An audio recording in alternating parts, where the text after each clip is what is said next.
na rũĩ rwa thakame rwa Imanueli mwene,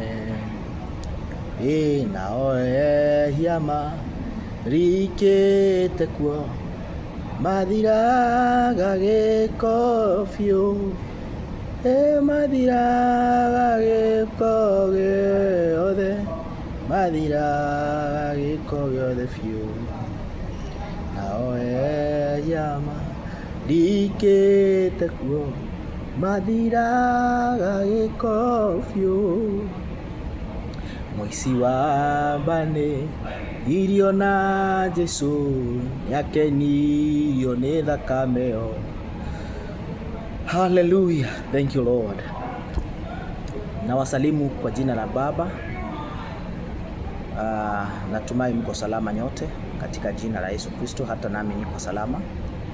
Nimesema nije siku ya leo tuweze kunogonezeana, niweze kutoa tu mafikira yangu venye huwa Roho Mtakatifu ananisaidia, kwa sababu Mungu huwa anatumia mioyo yetu na huwa anatumia vinywa vyetu, anatutumia sisi kama vyombo vyake vya kueneza neno lake. Nina jambo ambalo nimekuwa nikitafakari, nikamwambia tu Roho Mtakatifu anisaidie kulinena, kulifahamu na kisha nikalinene, ili zote tukaweze kuelewa, kujiuliza ndani ya mioyo yetu ni kwa njia gani. Nilikuwa nafikiria kuhusu mambo ya mtu anaitwa Joseph. Joseph, neno la Mungu linasema vizuri ya kwamba alikuwa mtoto wa mtumishi wa Mungu ambaye alikuwa anaitwa Jacob. Na Joseph, kuna mambo alianza kuonyeshwa na Mungu akiwa mdogo, akiwa kijana mdogo. Akaonyeshwa wakiwa wanamuinamia, yani alikuwa naota ndoto. Na ile kitu yenye alikuwa anafanya ni kwamba alikuwa anaambia, akishaota akaambia babake, akaambia watu wao, wale wa vijana wakubwa walikuwa wamezaliwa pamoja na yeye. Na alipoambia walikaa kama wanashindwa, huyu ni nini? Huyu mtoto mdogo hivi ataweza kututawala sisi? Hata babake ndivyo alikuwa anaona. Lakini neno linasema vizuri ya kwamba aliendelea mpaka ikafika mahali ndugu zake wakamuonea wivu, wakafikiria kumuua. Siku moja akitumwa na babake kupeleka vyakula huko kwenye ndugu zake walikuwa wanachunga mifugo ya baba yao, walipomuonea mbali wakapanga venye watamuua. Wakachinja kondoo, wakasema sasa sisi hicho kondoo ndio tutapaka nguo zake ili alikuwa ametengenezewa na baba yake, tupake damu ili tuende tuambie baba yetu kwamba ameshaliwa. Lakini katika ile mipango, Mungu kwa sababu alikuwa na yeye, kwa kuwa alikuwa anajua vizuri sana venye huyu kijana alivyo ndani ya moyo wake, alikuwa anajua vizuri ya kwamba huyu kijana ni msafi ndani ya moyo wake, huyu kijana ako sawa, hana shida yoyote, hana mawazo yoyote. Mungu akawa anapanga mipango yake pole kupitia wao, kwa sababu neno linasema walipopanga hivyo wamuue, kisha kukawa na mwingine akasema badala tumweke katika hili shimo ili akae huko akufie huko. Wengine akasema hapana, wacha tumtoe tukamuuzie. Can you imagine? Kuna watu walipita pale, huo tu katika hicho, into that scenario, kuna watu walipita pale. Walipopita pale wakaona ni vizuri tumuuze kwa wale watu, hata kama ni pesa kidogo, na wakamuuza. Walipomuuza kwa mpango wa Mungu, wao watu walipoenda na yeye, kisha wakafanya nini? Nao wakamuuza kwa watu wengine ambao ni wa Egypt. Akaenda katika nyumba ya mfalme wa Misri. Biblia inasema vizuri, alipokuwa huko akawa mfanyikazi huko, akawa anatumiwa katika kufanya kazi. Neno linasema vizuri ya kwamba mke wa Farao akaona huyu kijana ni mzuri na akatamani, neno linasema na akatamani kulala na yeye. na huyu kijana akatrikiwa ama akadanganywa na mke na huyu mama.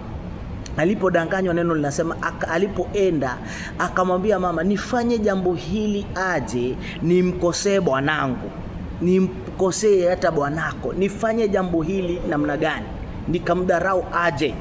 Kuna kitu moja hapa ninajua ya kwamba, ama nilikuja kujua kwamba Joseph kuna kitu moja alikuwa nacho. Kuna mtu ambaye alikuwa ndani yake ambaye hangetaka kumkosea, kwa sababu alikuwa anajua ile ni dhambi. Wakati atalitenda ni dhambi, kwa maana yule si mke wake tena, yeye hajafika ule umri wa kuwa ameoa mke wake.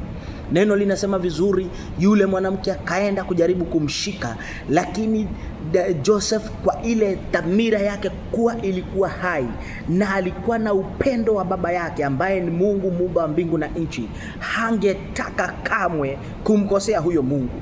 Basi akaona ni vyema hata niachane na mavazi yangu, akabaki naye nami nikaweze kutoroka, bali nisifanye hichi kitendo. Biblia inasema vizuri ya kwamba hata alipofanya hivyo, yule mama akamwekelea, akasema huyu kijana alikuwa anataka kumbaka, na huyu kijana akashikwa na akawekwa jela. Imagine hata alipofanya hivyo, Biblia inasema vizuri ya kwamba Mungu hakumwacha, alienda pamoja naye mpaka huko kwa jela, akaheshimika huko mpaka wengine walioota. Mungu akasababisha huyo mpenzi wake ambao walikuwa wanapendana, akasababisha wengine wakaweze kuota ndoto pale, na kisha yeye akazitafsiri. Kisha huyo mpenzi wake akatumia mmoja vizuri ya kwamba ataenda katika ikulu na ile tafsiri aliyotafsiriwa na Joseph itatimika, na huyo mwingine the same ataenda huko na ile tafsiri aliyotafsiriwa itatimika. Mmoja akatabiriwa vyema kwa ile ndoto aliota, mwingine akatabiriwa vibaya kulingana na ile ndoto aliyoota. Praise the living God. Kuna kitu moja nilikuwa naona hapa wapendwa. Huyu mtu anaitwa Joseph, kama angekuwa na roho mbaya, kama angekuwa na roho ya kujua kwamba huyu mwanamke hata kama ameniwekelea, huyu mwanamke hata kama ameona mimi anifanye mambo kama haya, kuna jambo moja hakufanya jambo la kumchukia, hakufanya jambo la kumuondoa katika maisha, katika mambo ya kumuongelesha, katika mambo ya ile njia yenye ni ya kiungu, hakuyaondoa. Yeye kajua vizuri ya kwamba hii mambo ilifanyika ni ya kiungu. Shetani ndiye alitumia yule mama anifikishe mahali nilifika, lakini Mungu mwenyewe kwa sababu yuko pamoja nami mpendwa, akanisababisha nikaweza kuwa jinsi nilivyo. Na kisha akaeka ule upendo, akasema chuki si ya haki yake, akasema ile kinyongo si ya haki yake. Yeye akasimama katika njia ya kweli. Lakini katika hiyo mambo yote Mungu kuna kitu alisababisha. Akasababisha mfalme wa nchi ya Misri akaweze naye kuota ndoto. Ile ndoto aliyeota akaita watu wote ambaye alikuwa anawaamini, waganga akawaita, wachawi akawaita pale, wakaweze kutafsiri ile ndoto yake.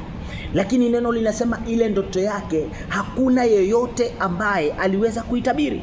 Ili kukawa na mmoja yule ambaye alitabiriwa vyema na akabaki pale, akawa na msavu mfalme, akasema kule nilipokuwa kwa jela, kuna kijana yuko huko alikuwa anatutabiria ndoto na zilikuwa za kweli. Jinsi hivi nilivyo mimi huku na hii kazi ninafanya, hivyo ndivyo alitabiri na mambo imekuwa. Jinsi alivyotabiria mwenzangu ndivyo imekuwa hivyo. Kwa hivyo ninadhani huyo kijana anaweza fanya. Neno linasema vizuri ya kwamba mfalme akaamuru, akasema ni vyema basi akaitwe. Aenda akaitwa, akatolewa kwa jela. Alipotolewa kwa jela, Biblia inasema vizuri ya kwamba alipoenda mbele ya mfalme alienda kwa heshima. Alipoenda kwa ile heshima akaweza kutabiri, akaweza kutoa maneno yake, akaweza kutoa jinsi venye ile mambo ilivyokuwa. Akamwambia mfalme kuhusu venye ile ndoto aliyoona. For 7 years kutakuwa na ushibe mkubwa. na kwa miaka mingine 7 kutakuwa na njaa, mifugo na nini itakufa. Kwa hivyo akaulizwa na mfalme, tufanye nini? Akamwambia mfalme, hii miaka 7 tukaweze kujenga magara ya kuweka vyakula vya watu na mifugo, ili tukaweze kuokoa miaka hii ingine 7. Hallelujah, praise the living God. Neno linasema vizuri ya kwamba katika hiyo hekima huyu kijana akaweza kuinuliwa, akawa the next ruler wa Egypt, akafanywa governor, na akaambiwa hii kazi, hii mambo umeona ni wewe utakayoyasimamia ili mambo yote ikaweze kuwa salama. Praise the living God. Wapendwa, kuna kitu moja hapa ningependa tujue, lakini kabla ya tujue ni vizuri niseme hivi ya kwamba tukienda katika kitabu cha New Testament, hii mambo ninatangaza ili wewe mwenyewe ujitafutie ni wapi. Neno linasema katika kitabu cha New Testament, vizuri uangalie hapo kuhusu the fruits of the Holy Spirit. Biblia inasema ya kwanza inaanzishwa na kitu inaitwa love, ya mwisho inamalizia na kitu inaitwa self control. Praise the living God. Kwa sababu gani? Joseph alikuwa na kitu inaitwa upendo. Praise the living God. Na katika upendo ukabeba hizi vitu zingine zote mpaka ikafika pale mwisho. Kwa sababu upendo ulijaa hayo mambo yote, pale mwisho akawa na kitu inaitwa self control. Akawa na hali ya kujizuia asitende dhambi, hali ya kujizuia asifanye yale mambo ambaye si mazuri, ambaye ni ya kumkosea yule ambaye yuko ndani yake, yule ambaye ni mkuu. Praise the living God. Biblia inasema vizuri ya kwamba katika mambo hayo yote, hata alipokuja kuwa mkubwa, kumbuka yule mwanamke aliyemfanyia ile mambo alikuwa tu pale. Yule mfalme aliyefanyiwa hivyo mwenye alikuwa tu pale, lakini neno linasema vizuri akafanyika kuwa the next ruler wa nchi ya Misri. Praise the living God. Je, wewe unapokosewa na mtu, unapofanya ama unaposikia jambo fulani la mtu, huwa unafanya nini? Is the love in you kumhusu huwa inapungua ama huwa inaongezeka? Kisha unajua kwamba it is not this man, it is not this woman, it is not this child, it is not, si huyu, ni shetani alikuwa ameingia ndani yake akatumia huo mwili wake. Lakini mimi sitakubali atumie mwili wangu, ya kuwa nitamchukia, sitafanya hivyo; ya kuwa nitamdhihaki, sitafanya hivyo; ya kuwa nitamsengenya, sitafanya hivyo; ya kuwa nitamdharau, sitafanya hivyo. Mimi nitazidi kumpenda, nitazidi kumwombea, nitazidi pia mimi kukataana na hiyo hali ya kutaka kumdunisha huyu mtu, ya kutaka kumzusha. Kwa sababu kuna kitu moja wapendwa, kanisa imejaa. Kanisa tumejaa, zile nyumba huwa tunaenda, si kanisa kwa sababu kanisa it is this body. Lakini katika ile mikutano huwa tunakutana wapendwa, naongelelea kuhusu wale watu tumeokoka sasa. Kwa sababu kuhubiri, tunafaa kuhubiri kwanza tujihubirie sisi, kisha tunapoenda kuhubiri huko nje tukaweze kuhubiri ile tunda linalofaa. Ya kwamba ndani yako huwa unajiuliza, na haya mambo ninafanya, is the love in me? The self control iko ndani yangu? Because when you have love, wakati uko na upendo wa Mungu, hutaweza kuongelelea mtu vibaya, hutaweza kuwekelea mtu maneno, hutaweza hata kama umepata yule mtu amekosa, hutaweza kuenenda katika hiyo njia kwamba huyu mtu amekosa. Utaweza kumrudisha kwa amani, utaweza kumrudisha kwa upendo, kisha utaweza vizuri sana kuwa na kujizuia kutenda dhambi. Ujizuie usitende dhambi ili ukaweze kufikia katika kiwango kingine. Praise the living God. Wapendwa, kuna mahali tumejifungia sisi wenyewe. Tunasema ni shetani ametufungia, tunasema ni shetani amefanya tusiingie hapo. Lakini sio shetani, ni sisi. It is you and I. Tumeweza kujifungia katika haya maneno. Kwa sababu gani? Ndani yetu Mungu anapotazama mioyo yetu, anapotazama kanisa lake ndani yetu, anaona chuki imejaa, anaona wivu umejaa, anaona masengenyo yamejaa, anaona dharau zimejaa, anaona mambo mingi, uchafu uliokolea ndani yako. Praise the living God. Na wakati anakuja kukubariki, wakati anatazama moyo wako ili ukaweze kupokea, basi anapata moyo wako hauwezi pokea kwa sababu umeujaza. It is time to empty your heart na mambo mabaya. Utoe everything which is not for God. Utoe ile kitu ambaye si ya Mungu. Uweke roho yako iwe empty, naye akaweze kuijaza na roho wake, akaweze kuijaza na nguvu zake, akaweze kuijaza na upendo wake mpendwa. Kwa sababu wakati Mungu atakuja ajaze upendo ndani yako, utaweza kufanya yale mambo ambaye ni ya kweli, na utaweza kupokea baraka za Bwana. Hebu angalia hapa, wakati ulikuwa hapo mwanzo, ulikuwa unafanya, mwimbaji alimba akasema, hata neno ndivyo linasema kwamba mlianza na roho, kwa nini mnamalizia kwa mwili? Mlianza na roho, kwa nini mnamalizia kwa mwili? Tunamalizia kwa mwili kwa njia gani? Tunamalizia kwa mwili kwa njia ya kufanya yale mwili yanataka. Mwili ukikwambia chukia fulani, unamchukia. Mwili ukikwambia sengenya fulani, unamsengenya. Mwili ukikwambia piga yule, unampiga. Mwili ukikwambia dharau huyu, unamdharau. Badala ya usikize Roho Mtakatifu ambaye yuakaa ndani yetu anasema nini? Roho Mtakatifu huyo anasema nini? Tusije tukawa tunahubiri neno, tusije tukawa hata tunaombea wengi, lakini tutakapoenda mbinguni tutamwambia Mungu, mimi nilifanya, nilihubiri, niliekelea wengi mikono, niliponya wengi, nilibariki wengi, lakini akwambie hayo yote uliokuwa ukifanya, huku unanifanyia mimi, ulikuwa unafanyia mtu mwingine. Basi enenda kwa huyo ulikuwa unafanyia baba yako, enda kwake, si kwangu mimi. Kwa sababu gani wapendwa? Kinachotoka kwa ndimi zetu ndicho tutakachokikulia. Biblia ndivyo inasema katika kitabu cha Proverbs. Methali 18 mstari wa 20-21 hapo. Ndio inasema chochote chenye huwa tunatoa kwa midomo yetu kinasibisha, kina uhai na kina kifo. Na huwa kinasibisha tumbo la mwenye kukiongea. Upendo unapoongea mambo mabaya, yale mambo ukifikiria yatafikia huyo mwingine, basi naye huyo mwingine Mungu anapomtazama anaona kuna uzuri wake ndani yake. Basi hayo maneno utapata yakikurudia wewe mwenyewe. Utapata hayo matunda yatakurejea wewe mwenyewe. Unapotabiria wengine mabaya, basi kwako yatakuja. Kwa wale uliotabiria watakosa, itakosa, lakini kwako wewe itakujilia. Kwa sababu gani? Kwa sababu hukufuata maagizo ya Mungu. Wapendwa, kuna maagizo ya Mungu, na haya maagizo yameanzishwa na upendo wa Bwana.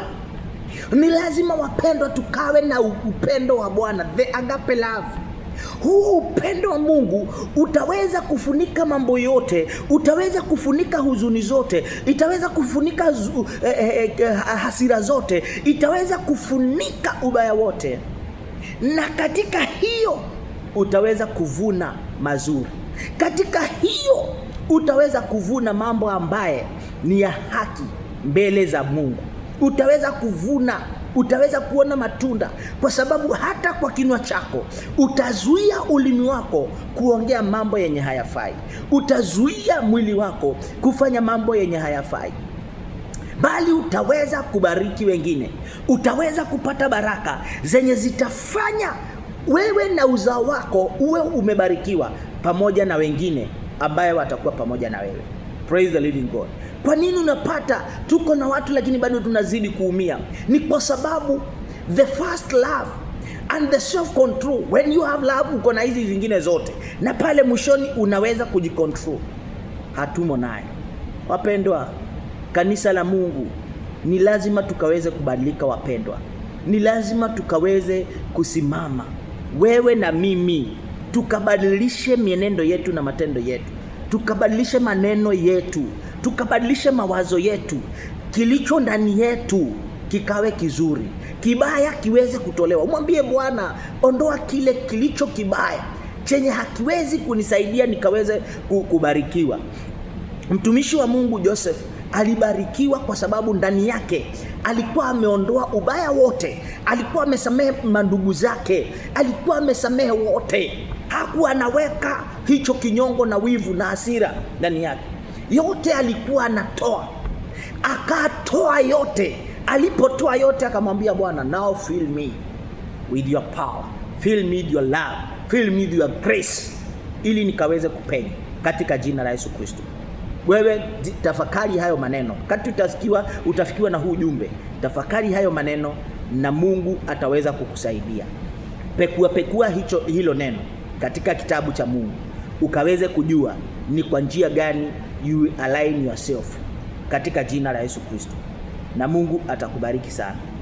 Ni vizuri, ni wakati wa mwisho hizi nyakati, na ni vizuri tukaweze kuwa serious.